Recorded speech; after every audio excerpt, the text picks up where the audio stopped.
जय जय गुरुदेव, जय गुरुदेव। कौन रहता है? सूरत पूछते हैं तो यहाँ कौन रहता? जवाब नहीं रहते हो तो वो जवाब दे रहे। बोलो। तीन लोक एक बूंद पसारा, सेंध रूप में अगमय। अब वो स्वामी महाराज कहते हैं कि भाई तीन लोक में तो एक बूंद का पसारा है, एक बूंद का। सतलोक की एक बूंद आई, उसका ये सारी रचना का पसारा है उसका, एक बूंद का। और सतलोक सागर है। तो बताइए सागर और बूंद की क्या क्या व्याख्या, क्या महिमा की है? वो तो अर्वचनीय है, ये बूंद है उसकी, तो क्या किया जाए?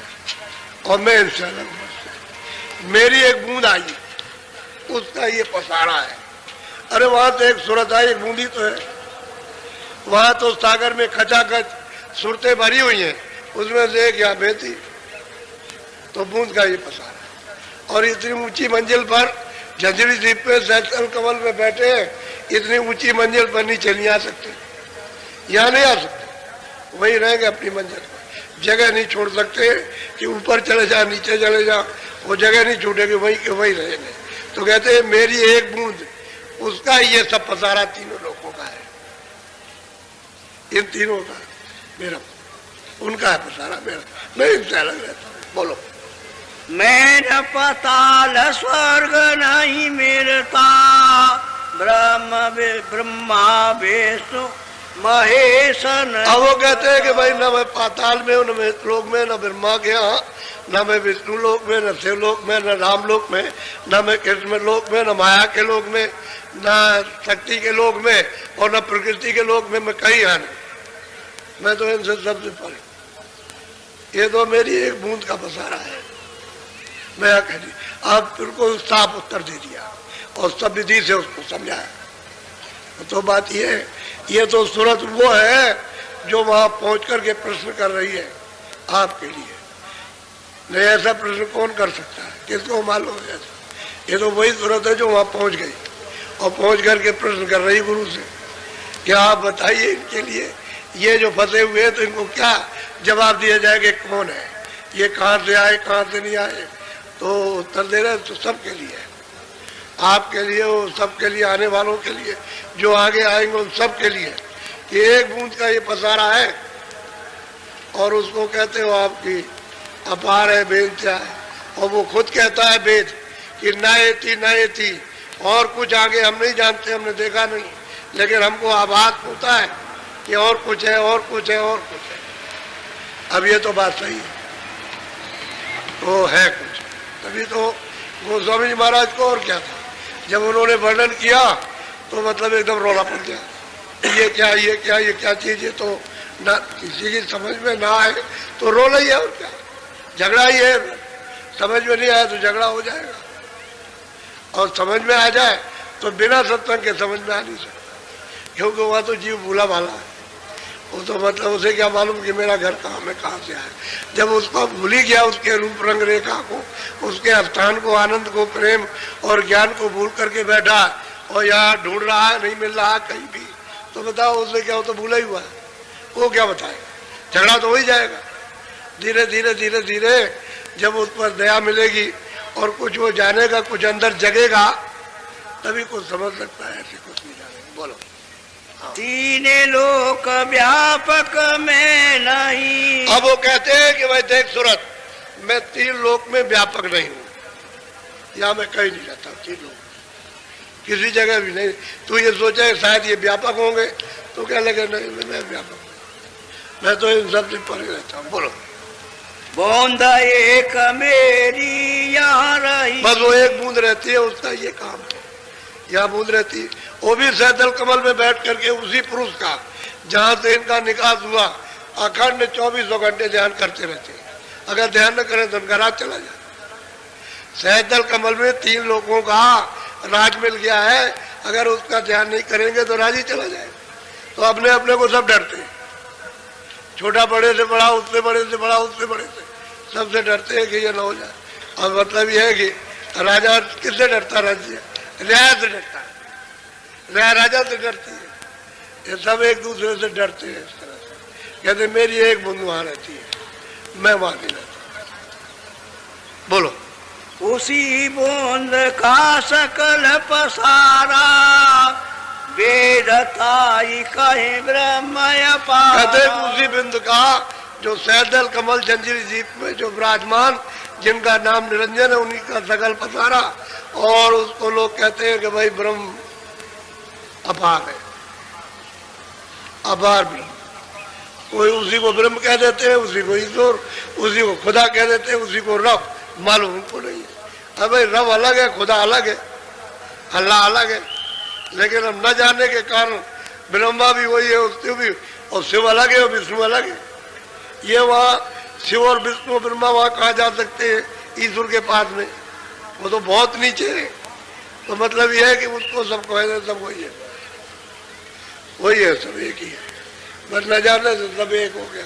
और वो कहते हैं अरे भाई मेरी एक बूंद है, और उसको कहते हैं कि वो अपार है, अपार। और वहाँ एक बूंद है, उसका सकल, उसका ये सब पसारा एक बूंद का। अब बताइए सतलोक के सागर की एक बूंद, अब वो सागर में कितनी बूंदे होंगी, कोई गिन सकता है? बोलो। इसके आगे भेदन पाया, साते गुरु बिन उन दुखा। अब वो कहते हैं कि कोई भी हो, इसके आगे का जो भेद है वो उनको मिला नहीं। और सतगुरु बगैर जो संत है, जो सतलोक में आते जाते, उनके बगैर कोई जानता भी नहीं। अच्छा, जो जब रचना का आज विस्तार हुआ था और सुरतों को भेजा गया था, तो ये कह के भेजा गया था कि देखो मैं इनको भेज रहा हूँ, ये वहाँ हमेशा संत रहेंगे, रोज सतलोक में नीचे जमीन पर रह करके हाजिरी देंगे वहाँ, और वो हमेशा रहेंगे, हमेशा। तुम ऐसा करना, जब जरूरत हो तो इनको ढूंढ लेना, वो मृतलोक में मिल जाएंगे जहाँ। पहले तो तुम नाम छोड़ना नहीं, जिस शब्द को पकड़ के उतरी उसको छोड़ना नहीं। अब वो मतलब तुम यहाँ आई, तुमको सब इन्होंने सुख दे दिया, आराम दे दिया, धीरे धीरे करके आपने छोड़ दिया, तो नाम छूट गया। फिर उसके बाद कर्मों का हत्कार दिया, तो धीरे धीरे मेल जमा हो गया, और आंख और कान बंद हो गए, तो अंधे हो गए। अब यहाँ जो संत भेजे गए, वो तो रोज बराबर, जो गुप्त संत बराबर वहाँ हाजिरी देते, सच्चे दरबार में सतलोक सतपुरुष के यहाँ। लेकिन आप उनको जान नहीं सकते। और एक जाएगा दूसरा तुरंत रहेगा, एक जाएगा दूसरा, दूसरा जाएगा तीसरा। वो गुप्त संत हमेशा रहेंगे, जब तक यहाँ एक भी सूरत रह जाएगी तब तक वो यहाँ रहेंगे। सबसे पीछे जाते हैं, पीछे जाएंगे, सब सूरतें चली जाएंगी तब वो पीछे जाते हैं। वो गुप्त रहते हो, बराबर हाजिर देते रहते हो उस दरबार में, तो वो गुप्त ही रहेंगे। लेकिन प्रकट वो आपको बताएंगे। तो प्रकट तो बहुत दिन नहीं हुए, वो तो 700 वर्ष हुए अभी आना उनका हुआ। और प्रकट होकर के तब आपको जगाया, तब आपको रास्ता बताया, तब ले चले आप। तो प्रकट संतों ने जीवों को बहुत पहुंचाया, बहुत बहुत सुरतों को ले गए, स्त्री सुरतों को, पुरुष सुरतों को, बहुतों को ले गए, बहुतों को संतों ने पहुंचाया। बोलो। जितने मत है जग के माही, इसी बूंद को सेंध कबर। जितने भी मत है इस संसार में, वो कहते हैं कि सब इसी बूंद के, और इसी बूंद को लोग अपार कहते हैं कि ईश्वर अपार है, ईश्वर अपार है, ईश्वर अपार। भाई अपार क्या होगा? ऊपर तो ब्रह्म बैठा हो, उससे भी बहुत बड़ा, उसका राज तो एक सबसे राज से बड़ा। ये पिंडलोक और ये अंडलोक, यानी स्वर्ग वैकुंठ जो 14 लोक है वो, और सूक्ष्म लोक में जो कितने मतलब ये है कि लोक हैं, अनगिनती लोग, कहते हैं वो सब उसमें जाकर के डूब जाए तो पता ही नहीं चलेगा कि किधर चले गए। इतना ऊपर ब्रह्म का मतलब ये राज है ऊपर में, इसी के ऊपर तो ब्रह्म का राज है, वहाँ ब्रह्म विराजमान बैठे हो। और इनसे बड़ा राज पार ब्रह्म का है, वो उसके ऊपर में। तो इसको ही उन्होंने कह दिया कि अपार है, इसी बंधु को। तो बेचारे क्या आगे का भेज जानेंगे, न वो ब्रह्म का जानते, न पार ब्रह्म का, न महाकाल पुरुष का, ऊपर का तो जानना ही नहीं, क्यों क्या जाने, कुछ नहीं है। इसी को जितने मत है बस इसी को जानते हो, इनको भी नहीं पाते। अगर इनको भी पा जाए तो मतलब अच्छा भी है, लेकिन वो सिर्फ पढ़ते लिखते हैं बस, और कुछ साधन आदन कुछ। आँख तो खुली नहीं, आँख बंदी है। पढ़ना लिखना तो चतुरता है, ये तो बात सैल। ये पढ़ना लिखना तो ऐसा पढ़ लिख लिया, अनुमान लगाते ऐसा होगा वैसा होगा। अनुमान का काम क्या, जब उसका साक्षात्कार होता है। क्या अनुमान का काम?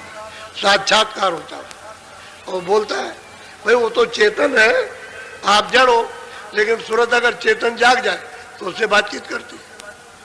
भाई गोस्वामी जी महाराज जब गए उस तरफ को तो मोह विलोक राम मुस्काई, तो बात तो की थी, कोई चुप थोड़ी बैठा हुआ, न ये चुप बैठे हुए बातचीत की, तो हंस करके बस मुंह खोल दिया। तो जो रास्ता है उधर चले।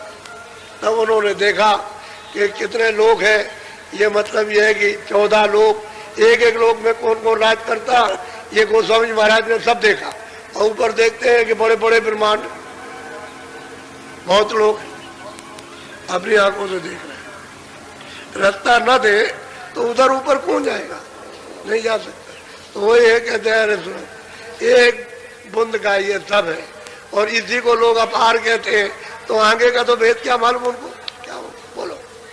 इसलिए पहले की किताबें उसमें संतों का समाचार नहीं है, संतों का रास्ता उसमें कहीं भी नहीं मिलेगा आपको। आप कितना भी पढ़ लीजिए, अभी तो 700 वर्ष के अंदर ये संतों ने रास्ता खोला जीवों के लिए। पहले तो रास्ता बंद था, पहले था ही नहीं। इसलिए प्रमाण शास्त्रों में इसका कुछ नहीं मिलेगा। और संतों की तमाम किताबें, तमाम संत आए 700 वर्ष के अंदर, साधक आए मतलब रास्ते में चलने वाले, वो पहुंच गए, वो संत हो गए, जो वहां से जगाने के लिए आए, वो मतलब ये है कि बहुत आए। तो बहुत किताबें उनकी, प्रमाण की क्या कमी है, हजार लाखों प्रमाण मिल जाएंगे आपको। चलो, ब्रह्मादिक सब वेद बुलाए, ऋषि मुनि कर्म भरम ब्रह्मा जी तो बेचारे, वो तो मतलब स्वर्ग वैकुंठ में वो सब बुला गए, और मतलब ये है कि ये ऋषि मुनि ये अपने अपने कर्म में फंस करके उसमें भूल गए। जब विधान ही बना है कि पाप पुण्य का, तो जो करोगे उसको फल को पाओगे, अच्छा करो तो अच्छा, बुरा करो तो बुरा। तो फल पाने के लिए जन्म लेना, छुटकारा कहाँ हो सकता। जो कर्म किया उसका फल लेना है, और योनि में लेना, लेन देन तो योनि में होगा। इसके परे स्वर्ग वैकुंठ में तो लेन देन नहीं है, लेन देन तो इसमें होगा। तो कहीं लिया कहीं दिया, अब अपना ले होते हो, ये बात है। तो कहते हैं ये इसमें भूल गए, और ब्रह्मा उस रचना में भूल गए। वो भी तो अपने लोक में बैठ करके रचना काम, अपना अपना काम उनको सुपुर्द किया है। एक तो उत्पत्ति का काम, ब्रह्मा बैठ के उत्पत्ति का काम कर रहे हैं, और विष्णु बैठ के पालन पोषण कर रहे हैं सबके लिए, और शिव जी सबका श्रृंगार कर रहे हैं। ये तीनों अलग अलग काम सबका है, अपना अपना काम स्वर्ग वैकुंठ में बैठ के करते रहते हैं। ये उनका काम हो गया, ये इसमें भूल गए। तभी तो आद्या मां शक्ति ने बुला दिया, ये वही इनकी माँ है। उसने मतलब पूछा कि तुमने जब समाधि लगाई थी तो तुमने, यानी मतलब ये है कि पिता का दर्शन किया, ब्रह्मा से पूछा, तो उन्होंने कह दिया हाँ किया। तो वो तो अंतर्यामी थी वहां के लिए। तो उसने कहा कि तुम झूठ बोल गए, बड़े लवार हो ब्रह्मा, बड़े झूठे हो, चलिए आओ ठगो, तुमने दर्शन पिता का नहीं किया, और कह दिया तुमने दर्शन किया, जाओ हम तुमको श्राप देते हैं कि मृतलोक में तुम्हारी कोई पूजा नहीं करेगा। इसलिए उनकी पूजा नहीं होती है। और विष्णु से और शिव से पूछा कि तुमने पिता का दर्शन किया, इनकी आद्या महामाता ने। तो उन्होंने कहा हमने नहीं किया था, तो उनको आशीर्वाद दे दिया कि जाओ जगत में तुम्हारे लोग पूजा करें। भाई ये इतनी बात है, काम भी वो का एक ही है।